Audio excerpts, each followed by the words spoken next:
तबीयत शायद ठीक नहीं है 1 महीने से। इसका ये मतलब नहीं है कि बुबागरा को मालूम नहीं है त्रिपुरा में क्या चल रहा है। एक पूरा साजिश है थानसा को तोड़ने के लिए।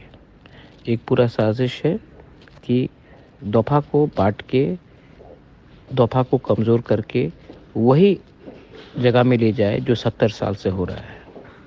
बहुत लोग डरता है तिपरासा का थानसा से। बहुत लोग डरता है कि अगर तिपरासा थानसा हो गया तो दोफा आगे बढ़ेगा। इसके लिए बहुत लोग आजकल तिपरासा यूनिटी को तोड़ने के लिए, कोई ब्रू के लिए, कोई तिपरा के लिए, कोई देव बर्मा के लिए, कोई जमातिया के लिए, कोई रूपिनी के लिए, कोई उच्चोय के लिए फाइट कर रहा है। कोई नहीं सोच रहा है कि अगर हम लोग ने अलग अलग होकर हमने फाइट किया तो हम लोग को कुछ नहीं मिलेगा। कौन चाहता है कि तिपरासा लोग डिवाइड हो? वही लोग जो तिपरासा को 70 साल से नीचे रखने की कोशिश कर रहा है। ये लोग डरते हैं कि हम लोग अगर एक हो गए तो हमको ग्रेटर तिपरालैंड या तिपरालैंड मिल जाएगा।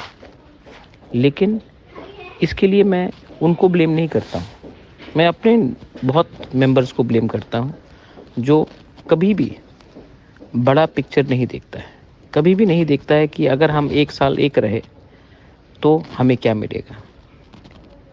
लालच के लिए, पोस्ट के लिए, गवर्नमेंट का कॉन्ट्रैक्ट के लिए, दलाली के लिए आप तिपरासा दोफा को डिवाइड करने के लिए थोड़ा सा पैसा लेकर, थोड़ा सा कॉन्ट्रैक्ट लेकर आप हम लोग को कमज़ोर कर रहे हो। बुबागरा 1 महीने से बीमार है।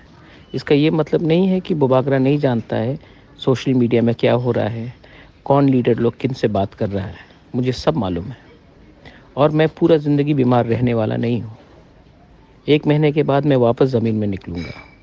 और ये सब जो अपने आप को नेता बोलते हैं, दोफा का लीडर बोलते हैं, तिपरासा को तोड़कर कि हमें अपने ही जगह में गुलाम बना कर रखना चाहते हैं, उनको मैं टॉलरेट नहीं करने वाला हूँ।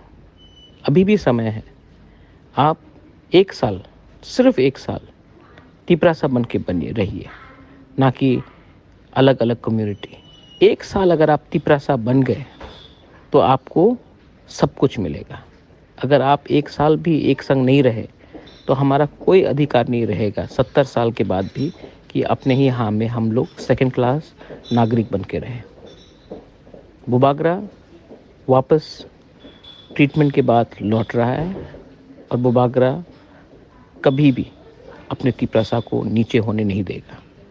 थानसा सिर्फ एक शब्द नहीं है, थानसा एक सोच है और ये सोच को अगर हमको एक संग रखना है तो 1 साल के लिए अपने बारे मत सोचो, अपने नेक्स्ट जनरेशन के बारे सोचो। बेलाय नोहाम बाय, थैंक यू।